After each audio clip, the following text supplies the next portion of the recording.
ويقولون آمنا بالله وبالرسول وأطعنا ثم يتولى فريق منهم من بعد ذلك وما أولئك بالمؤمنين.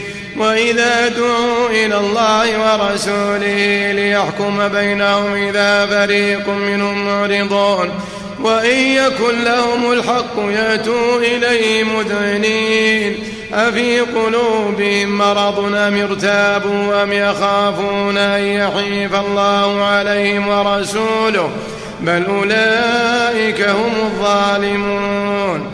إنما كان قول المؤمنين إذا دعوا إلى الله ورسوله ليحكم بينهم أن يقولوا سمعنا وأطعنا وأولئك هم المفلحون. ومن يطع الله ورسوله ويخشى الله ويتقه فأولئك هم الفائزون. وأقسموا بالله جهد أيمانهم لئن أمرتهم ليخرجن قل لا تقسموا طاعة معروفة إن الله خبير بما تعملون.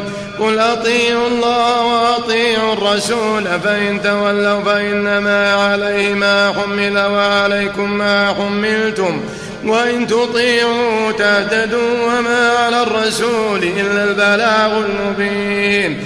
وعد الله الذين آمنوا منكم وعملوا الصالحات ليستخلفنهم في الأرض كما استخلف الذين من قبلهم وليمكنن لهم دينهم الذي ارتضى لهم وليبدلنهم من بعد خوفهم أمنا يعبدونني لا يشركون بي شيئا ومن كفر بعد ذلك فأولئك هم الفاسقون. وأقيموا الصلاة وآتوا الزكاة وأطيعوا الرسول لعلكم ترحمون.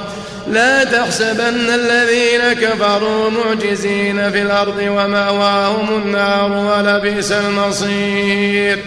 يا أيها الذين آمنوا ليستأذنكم الذين ملكت أيمانكم والذين لم يبلغوا الحلم منكم 3 مرات من قبل صلاة الفجر وحين تضعون ثيابكم من الظهيرة ومن بعد صلاة العشاء 3 عورات لكم ليس عليكم ولا عليهم جناح بعدهن طوافون عليكم بعضكم على بعض كذلك يبين الله لكم الآيات والله عليم حكيم. وإذا بلغ الأطفال منكم الحلم فليستأذنوا كما استأذن الذين من قبلهم كذلك يبين الله لكم آياته والله عليم حكيم.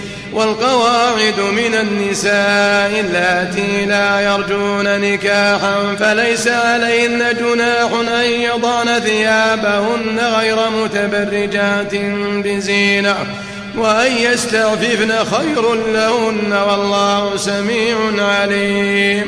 ليس على الأعمى حرج ولا على الأعرج حرج ولا على المريض حرج ولا على أنفسكم أن تأكلوا من بيوتكم أو بيوت آبائكم أو بيوت أمهاتكم أو بيوت إخوانكم أو بيوت أخواتكم أو بيوت أعمامكم أو بيوت عماتكم أو بيوت أخوالكم أو بيوت خالاتكم أو ما ملكتم مفاتحه أو صديقكم ليس عليكم جناح أن تأكلوا جميعا أو أشتاتا فإذا دخلتم بيوتا فسلموا على أنفسكم تحية من عند الله مباركة طيبة كذلك يبين الله لكم الآيات لعلكم تعقلون. إنما المؤمنون الذين آمنوا بالله ورسوله وإذا كانوا معه على أمر جامع لم يذهبوا حتى يستأذنوه إن الذين يستأذنونك أولئك الذين يؤمنون بالله ورسوله فإذا استأذنوك لبعض شأنهم فأذن لمن شئت منهم واستغفر لهم الله إن الله غفور رحيم. لا تجعلوا دعاء الرسول بينكم كدعاء بعضكم بعضا قد يعلم الله الذين يتسللون منكم لواذا فليحذر الذين يخالفون عن أمره أن تصيبهم فتنة أو يصيبهم عذاب أليم.